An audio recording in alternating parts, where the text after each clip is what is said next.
You're listening to Answers for the Family with Alan Cardoza and Matt Polachek, only on LA Talk Radio. Welcome to another edition of Answers for the Family. I'm your host, Alan Cardoza, and for those of you that have been listening, sending in questions and comments, thank you so much, and please continue to help spread the word that every Monday from 11 a.m. to noon Pacific Time, this show will bring on special guests that can inspire, educate, and in some cases entertain, while bringing answers and options to making our lives happier, healthier, and more secure. And can all do us a huge favor. So please forward one of our shows to your social media group or to someone you know that can benefit from a particular show. Now, Answers for the Family will continue to address a variety of issues, such as locating a runaway teen, family crisis intervention, building self-esteem, dealing with addictions, and so much more. And we'll introduce you to talented authors and new innovations in the areas of health, security, and fun for you and your family. Now, our topic today is the S-Word Project, getting teens around the world to talk about sex and get engaged in solutions. Now, the statistics on teens and sexual behavior are pretty alarming. American teens between the ages of 14 and 19 are sexually active 48.6% of the time. And of that group, nearly a quarter have had more than one partner. Now, many of these young people engage in high-risk sexual behaviors, 43% of which admit to not using a condom. And obviously, this can result in unintended health outcomes. So to talk about this and more, our guest today, Erin Thompson, founded the S-Word Project. It's a nonprofit organization that creates safe spaces for teens to talk about sex and relationships. The project promotes healthy relationships, real love, and strong families. Now, Erin and her team in Chicago and Los Angeles provide comprehensive sex education and teach critical thinking, communication, and job skills for young people. Erin mentors young people and coaches adults on how to get things done in a very impactful way. She is currently the Special Projects Manager and Board Liaison for the Inner City Law Center in Skid Row within Los Angeles, where she's responsible for homeful.la, a website her team created to connect the people of Los Angeles with opportunities to advocate, donate, and volunteer towards ending homelessness. Now, in addition to relational health, Erin knows physical health is critical to winning at life, and she uses her social media platform on Instagram, which is @ereal4real, to engage followers and friends to take good care of themselves and each other through hashtags, one of which is Get It In Check-In and hashtag Hotbox Chronicles. Now, for anybody out there, if you're driving and you can't write these things down, if you go to our website, answersforthefamily.com, we'll make sure that all of this is there. Erin, welcome to Answers for the Family. Alan, thanks so much for having me and the S-Word Project. We're really honored to be on your show today. Well, it is definitely my pleasure, and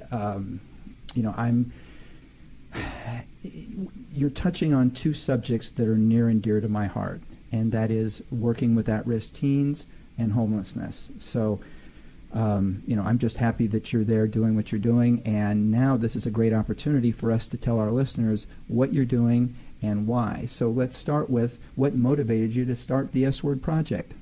Well, it all happened around 2014. I was mentoring some teens at the time, and one of them called me and told me that they had sex for the first time. And I was placed into a situation that I didn't think that I would ever be in, where I had to coach this young person on what had just happened. And I proceeded with a series of questions, including is this something that you wanted to happen? Where did it happen? Do you think that you might have an STD, or are you pregnant now? We had to really go through a series of questions in order to really find out what happened. And then I offered to take her to talk to her parents if she wanted me to. And I was like, if you don't want them to kill you, then I'll go with you. And that's what we did. And so we went and talked to her parents together and, came up with a plan, got her to a doctor's office. And that was the beginning of it. After that, she started telling her friends about me. And so they would call, or when we would get together, they would just pose these really, piercing questions because I thought that I could handle it. And then one time I told them my story, which was that when I was at the age of 17, I had an abortion and went through that alone. And I think once I really opened up and shared what I had been through, the walls just came tumbling down and the questions just came pouring in, and the teens just started popping up from everywhere and wanting, in on the conversation, because some, they're, like you said, you ran off the statistics, they're fully engaged in sexual activity, but unfortunately with very little guidance. So the S-Word Project is a fulfillment of their request for us to do something. I think the first part that's so beautiful about that is that even before you had gone into your story, there was still somebody that felt comfortable enough to talk about that. And I think that's one of our biggest problems is we have kids out there that have this ability through social media and everything else to have, they think they've got 5,000 friends and they think that they can communicate all of these things. But when it comes to something like this,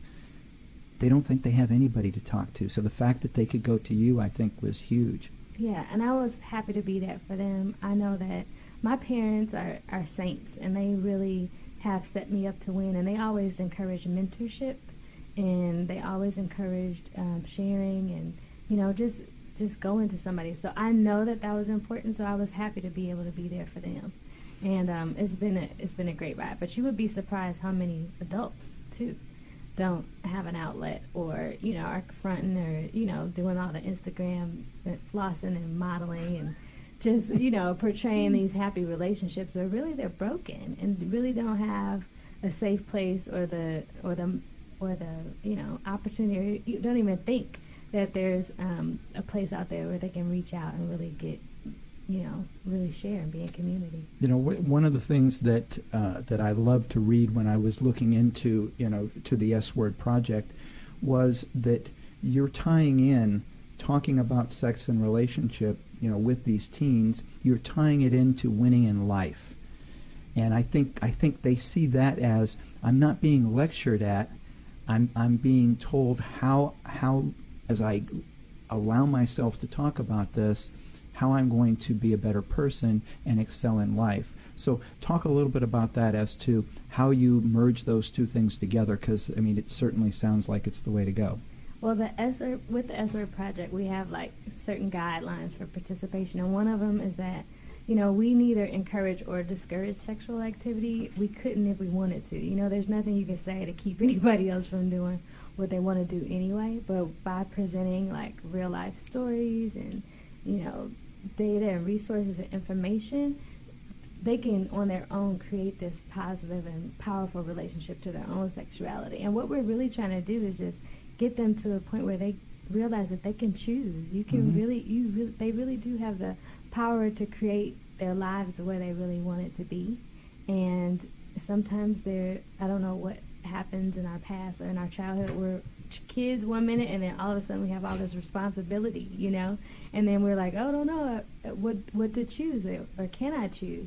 And so our message to them is yeah, you can take that power back and you can make the best choices for you, for your family, and it ultimately impacts the community, because if you come from a home where you are loved, or if you have the tools to heal from traumatic experiences and things like that, then your likelihood of having a better quality of life goes up. It just skyrockets. I couldn't agree more. Now, talk a little bit about some of the kids that you're working with. What is the age range for the most part? Well, we meet with teens for the most part. So if you have a teen at the end of your name, as your age, then you're our primary target market. Boys and girls. Some people make the assumption that it's just for women because I'm a woman, but it takes two to tango, and usually there's a guy involved. Sometimes there is, sometimes there isn't. And then, so there are boys and girls, ages 14 and 19. Right. Yes. So for some of the parents that are out there listening, or for some of them that are going to listen to this later on this evening with their teens, what are some of the messages that you would want to give them? That you're okay. No matter what's happened, no matter what has happened in the past, and no matter what choices that you've made or desires that you have or curiosities you have, you're okay. Like, that's the baseline, is that we're all figuring this out as we go. And a lot of times people get caught in the past and are not able to really, really accept themselves and love themselves. So we have a huge platform. We spend a lot of time talking about self-esteem and self-love and acceptance, because I think that's really the key to love, right? Absolutely. Accepting yourself. I mean, I'm a church girl. We're not a religious organization, so we don't encourage anybody else to be any religion that they're not, but I'm a Christian. So one thing, and I know that our spirituality impacts, our sex lives sometimes. So we just encourage them to know that they're okay, and then also listen to each other, from a really unconditionally loving and tolerant place too. Because, just like you want that love, you have to love your neighbor as yourself, right? Absolutely. That's one of the greatest commandments. So you got to love yourself, lots of self-love, and then we teach you how to love your neighbor as yourself too. Now, how involved do the parents get? So I assume now you have a situation to where you have a group of teens, and you're giving them a safe place to be able to talk about things. At what point are the parents brought into it so that they understand that they have a job to do too, so that once they leave this safe place, that they're provided that same situation once they get home? Well, we definitely have to get permission first. So Sure. There's usually a permission slip and an overview of the curriculum that goes home with the parents, and then they sign off in order for us to be able to talk to their teens. Or through an existing organization, like we get permission through after-school programs in schools, and people can choose to opt out if they want to. But the parents, we are developing a guide for them that'll be published probably by the end of this year. So as to set up that safe space. My goal is not to be running all around the world, just me doing this on my own. We purposely have that tagline, creating safe spaces for teens to talk about sex and relationships. It's intentional because we want parents to be that safe space, and anybody can create themselves to be a safe space. So we give you some baselines and guidelines for achieving that. And that's how we involve the parents. And then we do a hike. In the spring and the fall, once a month, we go pick a hike, and you can bring your kid, or your teen can bring your parents, and then we give you guidelines to open up the lines of communication and talk to each other. See, that's beautiful. You mentioned a little bit in regards to the school where you're tying in with after-school programs. I love that. What more do you need, or what more can people out there do to help make that happen? Well, I am here. That's why I'm here, Alan. This is why I accepted your invitations, because I know I can't do it by myself. I need help. We need help. It takes a village to raise a child. It really takes a lot of us to really get teens in order as well. But if you are out there and you're listening to this and this resonates with you, then you can reach out to me and we can talk about me either presenting curriculum to supplement your sex education or health classes. So we can come at it from that perspective as through science, because ultimately we are sexual beings. So and that's how we all got here, and it's so weird that we don't talk about it. but that's the way to do it, is to just reach out to me if you are into it, but you don't have time. We accept donations, monetary donations, and if you are a professional and you want to get in front of the teens yourself, then we need people like that too. So I'm always looking for board members and anybody that'll beat the drum for comprehensive sex education, also relational and mental health. Now, I would love to see it to where it's the schools set it up, and it's just another class. In other words, it's automatic. Yeah. This is a class that you go to, and yes, if there are parents that want to opt out or something like that, that would be fine. But I think it's a lot easier when you have it to where it's something that is part of the curriculum, and they can choose to opt out, as opposed to it's not part of the curriculum and they have to opt in. Yeah. It makes a big It difference. makes it easier for the parents too if it's just readily available, right? Right. Oh, yeah. So, and I know that we have a lot of teachers that listen, many of which they send in questions and such as to how things work for their school. What could teachers do? Do they go to the board? If there's a teacher out there that says this is exactly what my class needs, what do they do? Well, there's usually a couple of. I used to work at the Board of Education of Chicago. Back in the day, I was the deputy assistant to the deputy chief of staff, and we understand that there is some bureaucracy in getting programs in school. So I think that you would approach it as a pilot program, and you would talk to whoever your school administrator is, the principal first, and then we could go from there. But there's resources online on our website, www.theswordproject.org, O-R-G, and the word "the" is in it, so theswordproject.org, and that'll give you the background and give you an idea of how we do things that you can share with your principal. All right, and while you're writing things down out there, they also have a web series that handles part of the fundraising, and that you can go to https://web-series-money.fundraise.org. Yes. Yeah, and again, for those of you driving out there, don't try to write this down, but know that you can. 10 and 2. Yeah, exactly. But you can go to the S Word Project website to be able to also find that site, or again, you can go to our Answers for the Family site that you normally go to, and we'll make sure that all of this information is on there for you. Yeah, I'm so glad that you mentioned the web series. So the web series is a new program that we're partnering with Youth Mentoring Connection here in Los Angeles, and they have equipment and they have teens, and they have a team that's really willing to create this safe space. They already do. Like, they have sessions where teens can just come talk about whatever they're dealing with. And so I partnered with them. I spoke at their last retreat, and now we're working on a web series. So not only do we, it's weird to be in a safe space and be sharing yourself and then bust up in there with a camera, right? So you can't ask somebody to tell you what's really going on and then just have it be recording it. So instead of doing that, we're working with the teens. We have the curriculum where they get to share, and then as they're learning about sex education, also themselves and learning to love themselves, they're also creating content. And I guess you would think of it would run in segments like Sesame Street meets In Living Color or whatever, and we'll have segments where they can dance or they can make up skits or whatever, and then they write it, they light it, they film it, they edit it, so they get the media training as well, and they leave our program not only with a better sense of themselves and the confidence to speak up when it comes to sex, they also get to have some new skills. I love it, and I love the tagline. So for anybody that didn't catch that, Sesame Street meets In Living Color. Yeah. So that's the vision. I like it.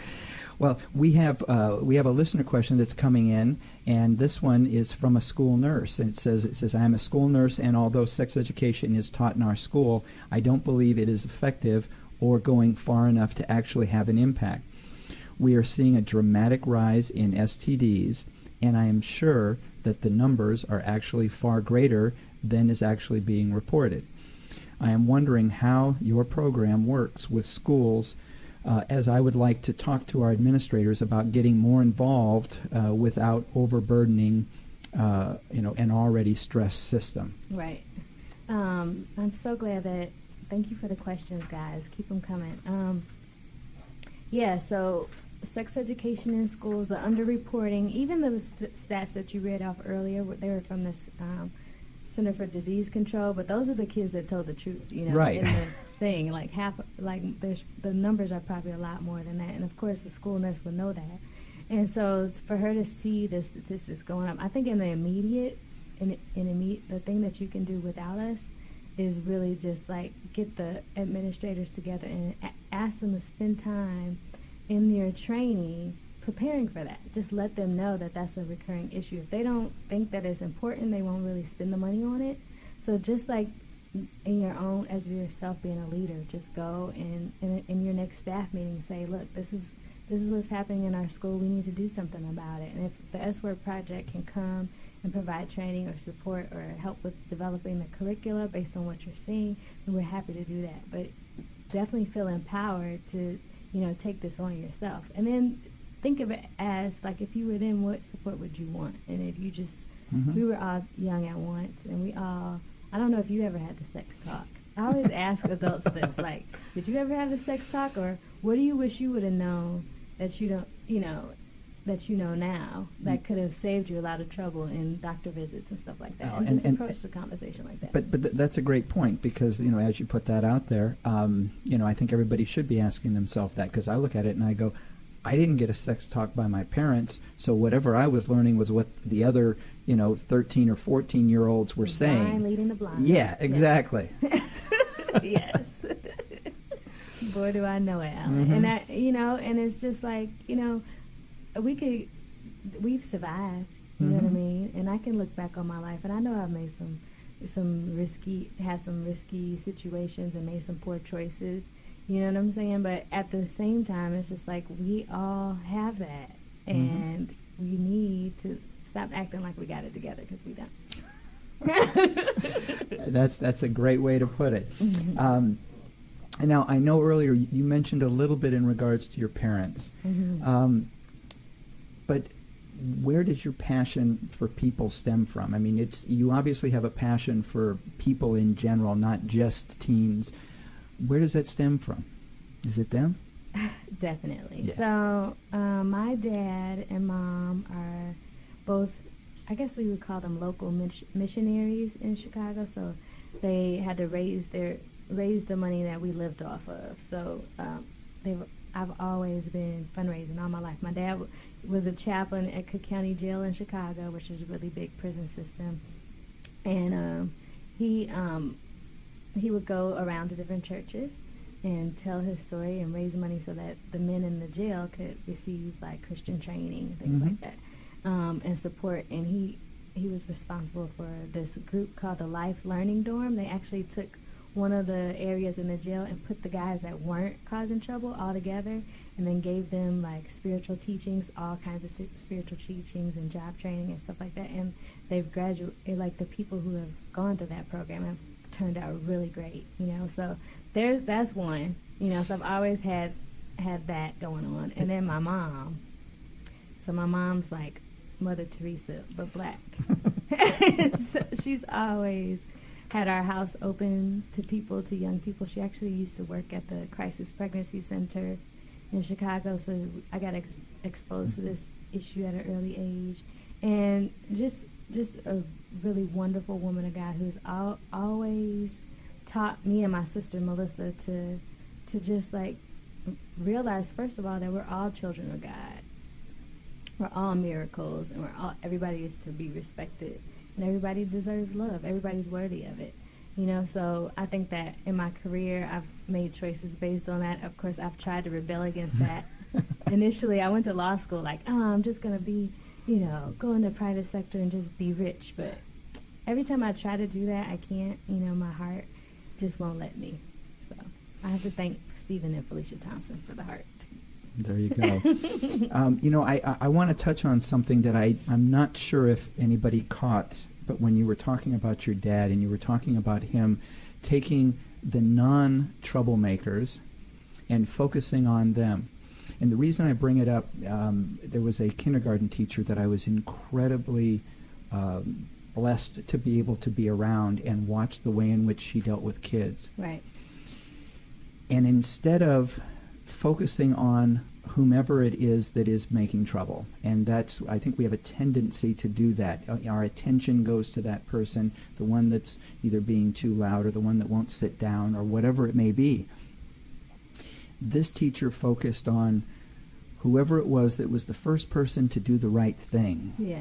So when she said, okay, I want everybody to go over here and sit in front of Mr. Cardoza because he's going to read you a story.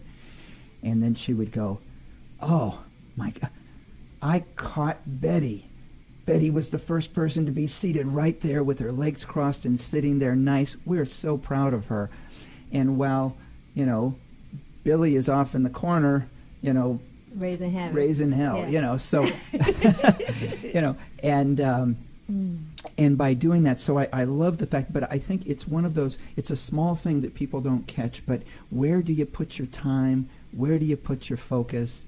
And if you put your time and focus on those that are doing right, it's a lot easier for those that aren't doing right to go, wait a minute, if I want to get any attention, maybe I should be doing that. Exactly. So positive reinforcement. Absolutely. So, and to do that in a setting like a prison, that's huge. Very So much so. So I give your dad a lot of credit for that. You hear that, Pops? So, so let's talk about again with the parents and some of the advice that you can give them. And I know I had brought it up a little bit before, but so the parents are signing, they're signing an authorization. The children are going in there. They're in an open space. They're in a place to where they feel safe to be able to talk about whatever's going on in their life. What advice do you give to the parents about their talking to their kids about sex or other things that they might feel uncomfortable talking about? My motto is early and often. Like, I think it should just be a part of, you're teaching your kid how to ride a bike, and you should also be teaching them their body parts and, what they're called and how to tell you if somebody has been violating them, things like that. You have to open up the doors of communication early so that you can get, create that safe space. And a lot of times, what I tell parents, especially dads, because usually when dads hear about this program, they freak out. They don't, especially if they have daughters. There's no way I can wrap my head around her possibly doing that. Well, okay, we won't. Yeah. They're more than likely they are engaged in sexual activity, and it's scary because you don't want your kid to know that you don't know something. So it's you kind of take the road of just silence instead of actually creating a dialogue. And that can, end up nipping you in the butt in the long run. Because, if there is no open, I can go to my dad if anything's happening, or I can talk to my mom about these feelings that I'm having, then they're going to go somewhere else and talk. And most of the time it's in their peer group, and they're going to get bad information, or they're going to get half of the information. So I guess the one of the things is to just start early. And if your kid is 19, it's never too late to start. Now that you're hearing this, it's never too late to start. Reach out to them and ask them, and how are things going in your personal life, or how are things going with you sexually, or is there anything that you want to tell me that you've been afraid to? Because the one thing that parents, kids should know is that your parents are going to love you unconditionally. Right. Out of everybody out here, they're the ones that care about you the most. They're feeding you, they're making sacrifices, they're paying for college and universities or whatever they're doing in order to make sure there's a roof over your head. That's your best bet. You should probably go to them first, because they really are going to do the best for you in most cases, unless they're struggling themselves. So that'll be my second advice, is that one, have the early and often, and then have that open line of communication. But then also deal with your own trauma, parents. Like, we have been through things and there are mental health professionals, there are support groups, and things that you can find in your community so that you can begin to heal. And then that'll give you cues too. Like, you'll learn from those support groups and those people who are professionals who have certain questions that you should probably ask your teen. But then the last thing is to, you kind of have to tell on yourself a little bit with them. And I'm not saying, be super detailed and, or be inappropriate. But I am saying, just in general, all I said to those kids was, when I was 17, I had an abortion. And this is how it impacted me. And that was all I had to say. I didn't have to say, where we were, what we were doing, anything about they don't need any anything details. Graphic. That's enough. Just a little bit to let them see, oh, my mom's human and I'm human, so maybe and she's been around here longer than I have. Maybe she could give me a few pointers or some tips. And then you gotta keep your cool. I think that's number 4, is that you can't open these lines of communication and then come down on your kids hard if they tell you something that you wish they weren't experiencing, And then if they admit something to you that's hard to deal with. Keep your cool. Find some help. Reach out to us. We'll help you and support you. Just know that there's help out there. So I think sometimes parents feel alone, and you guys don't have to either. Yeah. Now I think that's a great point. The keep your cool thing, because if you've offered a safe space, yeah, and then as soon as they use the safe space, you lose it. There it goes. They're not going to No that more safe space again. It's funny. We're going to take a break in a minute, but I was going to share a story that may add a little bit of levity to it. But a dear friend of mine and his daughter, and she's now an adult and a wonderful human being.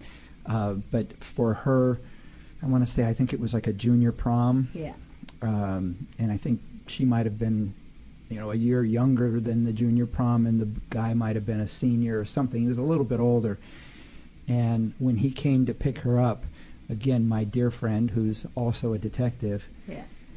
was seated at his desk when the boy came in the front door. He just said, "Yeah, open the door, come on in." And as he came in, he had his guns spread out on the table, and he was cleaning them. He says, "So tell me again where you're taking my daughter." Wow. And she came downstairs. She goes, "Dad, stop it! Stop scaring these guys." So a little bit of fear is healthy. Yeah. Just a little bit is healthy, though. Yeah. So anyway, so for everybody out there, again, we are talking about the S Word Project. Mm-hmm. So stay with us. We're going to take a break. We'll be right back. You're listening to Answers for the Family. Founded over 30 years ago to meet the needs of families in crisis, West Shield has continually focused on resolving issues that negatively impact families and businesses. Our signature therapeutic transportation service helps to ensure that adolescents in crisis are safely transported to specialized schools, programs, and treatment centers with unsurpassed experience and success. We are supported by our full-service licensed investigation agency that has legally, professionally, and compassionately located hundreds of runaways and teens. We are experienced and qualified to help, offering solutions which may include referrals to our international network of top professionals in the fields of educational consulting, psychology, psychiatry, and investigations. Simply put, West Shield Adolescent Services and West Shield Investigations are the best solutions when your family is facing a personal crisis. Call 1-800-899-8585. 24 hours a day, 7 days a week. That's 1-800-899-8585. Or visit our website at westshield.com. Thank you. And we're back. You're listening to Answers for the Family, where we are talking to Erin Thompson, and she heads up the S Word Project, which is getting teens around the world to talk about sex and get engaged in solutions. So, Erin, let's talk a little bit about how people can get involved. Yeah, so we have an event coming up. Everybody should put this in your calendar. We're going to, and you should stay tuned on social media in order to find out details. But we're going over to Runyon Canyon on Saturday, April 7th at 9:30 a.m. and everybody can come. So if you are dating, if you're an adult, if you're a teen, if you want to bring small children, you're welcome to do that. It's just a day for us to all get together in order to just get the conversation going. And so the hike format kind of goes like this. You kind of come in, you'll meet me at the hike, you'll sign a waiver so that we don't have to pay if the lion comes and eats you. And then we'll do an introduction, we'll go over these guidelines for participating, do an icebreaker, we'll review the hike, and then we'll all set off in small groups. And so you go in small groups, or if you prefer just you and your child together, or preferably parents and teens together, or mentors and teens, if you guys will just go off and you'll have a list of questions that you get to ask each other, including just breaking the ice, but then talking about things about your physical health and sharing experiences about dating and things to get the ball rolling. We've done this a couple times, and the people that have come out have been like, "Oh, that was kind of refreshing, to get my heart rate going and get some health, and wellness in my day, but then also get some relational health in my day." which people don't usually get a chance to get. So you want to go to follow us on Instagram. It's at SWord PRJCT SWord Project, and then we have #words SWord Project Hype 2018. If you need to look for us on any other format. That's great. One of the things that I like about that is it's a little bit. I know that Malcolm Gladwell talks about it in his book Blink, which is if you have somebody doing something else, so they have to focus on the walking. You have to focus on the nature that you're seeing. It opens you up to sometimes touch on things that might normally be something that you might be feel a little more vulnerable about. But yet it can come out a lot more naturally. So if there are people out there thinking, well, if we're going to have these talks, why do we have to be out in the nature? There is actually there's psychological data that says that this is something that is a good fit. It is, and you'll be surprised the things that come out when you get away from your TV, you get away from your cell phones, and out of the car on your way somewhere. If you could just get into nature, which is we come from nature, so if you just get into our natural habitat for a second and just enjoy and breathe in the fresh air, there's so much that can open up for you. Yeah, absolutely. We have another listener question that has come in. This one reads, my 16-year-old announced to us last month that she was having sex with her boyfriend. She tried to be as diplomatic as possible, but my husband blew his stack and immediately set out to, quotes, fix the situation by yelling and restricting her activities.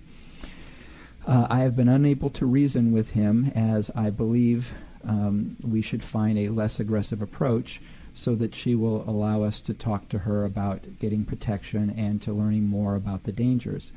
Right now I am trapped in a standoff and doing the best I can to have private conversations with her.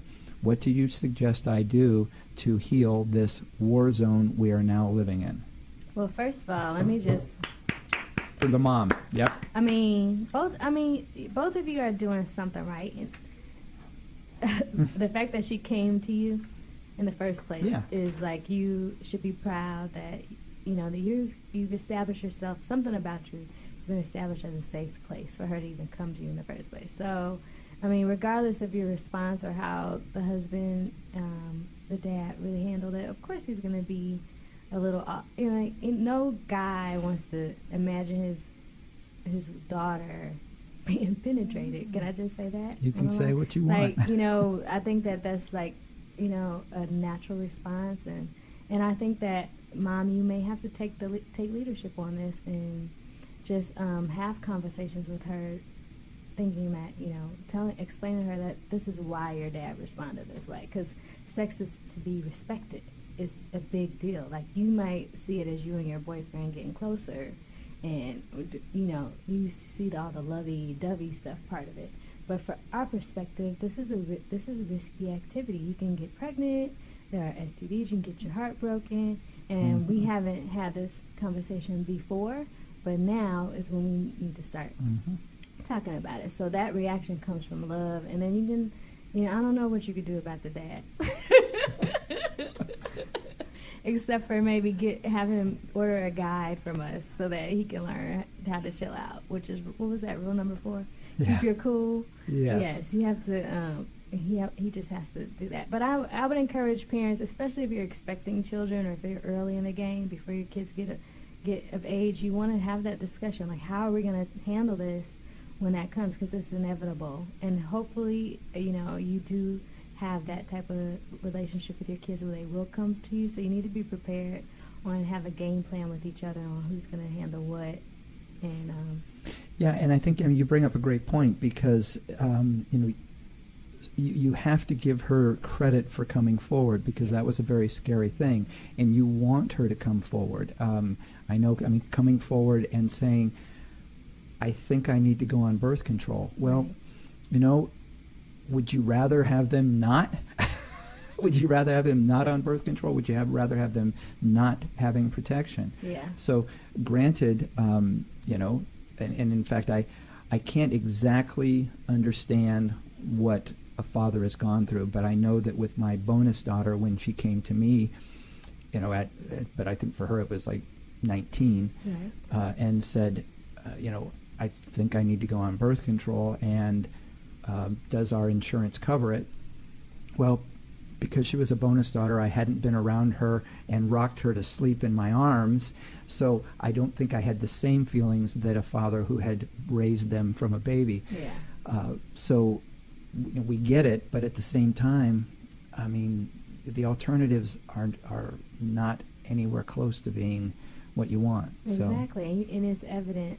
I mean, people complain about welfare or taxes and problems, and we have to take care of people, but you don't want to take the responsibility or, teach kids on how to be responsible in order to minimize instances of drama. Like, that's what it's about. Like, we want ease and freedom and peace. Like, sex is wonderful under the right conditions, Mm-hmm. but you have to talk about what those conditions are, and we have to share best practices with each other, and we have to not giggle while we do it, or not feel embarrassed, or not Mm-hmm. feel threatened while we do it, because it's just critical. That's how we all got here. Yep. Oh yeah. Sounds like you guys need to start a men's support group class also I think for so, dads. just for dads.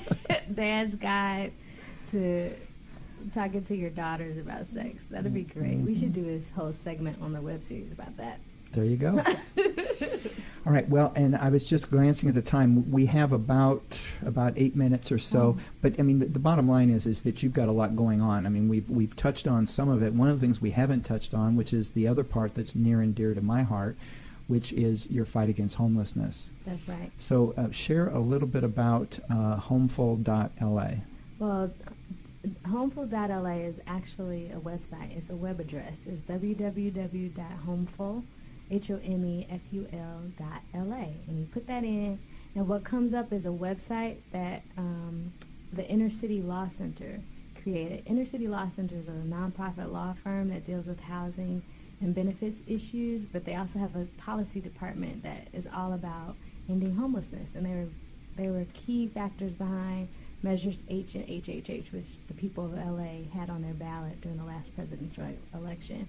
And what we were finding is that people would reach out to us during that time, because we were kind of popular on radio, on TV, in print, and they would ask us, how can we help end homelessness? What can we do? Well, our answer at first was nothing, because we're a law firm, so unless you're a lawyer and you want to do pro bono hours, then there's nothing we could do with us. So our answer to that was to create Homeful, which connects the people of Los Angeles with ways that they can either volunteer, advocate, or donate towards ending homelessness. I spend a lot of my time in the community with all of our different partners, like Dress for Success or Worthy of Love, and at the Union Rescue Mission in Skid Row. But we're going to be we have relationships with people throughout Los Angeles. So just look us up, put in your zip code, and something should pop up where you can get plugged in your community so that you can help. Instead of just talking about it, you can be about it. I love it. Yeah. So again, for everybody out there, that is homeful.la. So it's www.homeful.la. It's again another thing that's near and dear to my heart. So that anything that you can do, we already talked off the air that I'm going to be doing whatever it is that I can do to help. Yeah, it's that important. We even talked about how homelessness and sex education and what the SWORD Project is up to kind of, crosses paths. I know that we did, there's a lot of people who come out to their parents that they're gay or trans or, or pregnant. Or pregnant and get put out on the street. Mm-hmm. And so it's directly connected. Yes, yeah, and that's where it then connects to some of the things that I do, because at that point, be it a runaway or someone who has just been kicked out, once they're homeless, there are people out there that will prey on them, right? And they will exploit them. Talk about vulnerable. Exactly. Yes. And so anything that we can do first to improve the communication so that they are still in the home, is great. But once they are out there, to have some resources to be able to go to is huge. Yeah. So thank you for that. So let's talk. I know that you have other hashtags, and I'm not the most social media savvy person, but So, what are the hashtags of Getting In, Check In, and Hot Box Chronicles? Okay, so this all started because my sister, who is amazing, she works at Lululemon in Chicago and is a fitness professional. And for years, I was just so lazy, and I was not trying to work out at all. I was just resting on my laurels. But about 2 years ago, she was just like, Erin, you really should, meet your fitness goals. And so I started working out. One of my friends was like, I'm going to do a fitness competition. I'm like, okay. My friend Stephanie, she's like, come work out with me. So we started working out, and I really started getting consistent. And I saw that, just the promise, keeping my word to myself, just showing up over and over again every day, or the days that I said that I will work out, really made a difference in my confidence and in me being able to, fulfill on things that I've committed to, including the S-Word Project and Homeful LA. So I see, health in general and just taking good care of yourself. Self-love is love for all. If you take good care of yourself, you're going to have the energy and be able to be around to take care of other people, and there's nothing more fulfilling than that. Yeah, and from a health standpoint, again, that's why, going on the hike and stuff like that is great. There are so many things that you can do, and I'll post some things on our site as well. But we're just a big club of people trying to keep each other accountable. So once you can follow us too, Alan, and when you work out, just post a picture. If you have health stuff that you want to share to everybody, just put the hashtag Get It In, Check In. Get It In, Check In. Yes, and then you look up Hot Box Chronicles. That's my little, word of the day type thing that I post on my page at eReal for real. Okay. Yeah. Well, good. So for everybody out there, check those out. I will have somebody that'll teach me how to post. We'll get some of the teens on the hike to show you. That's it. That'll work. So, Erin, just thank you so much for coming on, and you're welcome anytime you'd like to come back, let me know. Thank you. When you have something else coming up, let us know. Let's continue to get the word out, because that's how we can all make a difference. And it's the same thing for everybody out there. If you're listening, think of a way in which you can make a difference.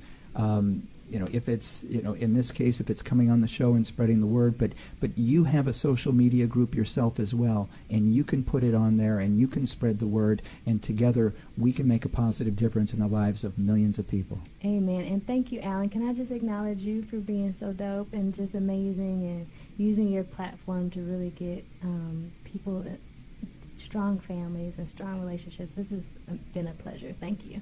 You're very welcome. And for everybody out there, please continue to listen, continue to spread the word, and be sure that you put on your calendar to tune in next Monday, when Marvin Smith will be hosting the show, and our special guest will be Kate Genovese. She's the author of Hat Tricks from Heaven, the story of an athlete in his own prison of addiction. Now, please visit our archives of past shows at AnswersForTheFamily.com, or you can subscribe through iTunes, Stitcher, or YouTube. And if you like what you hear, leave a review. It will help us reach more people, and we will greatly appreciate it. The next time you're on Facebook or Twitter, please remember to stop by our page, check out some of our latest posts. If you like them, like us, and continue to spread the word. For everybody out there, be good human beings, and be back with us next week on Answers for the Family.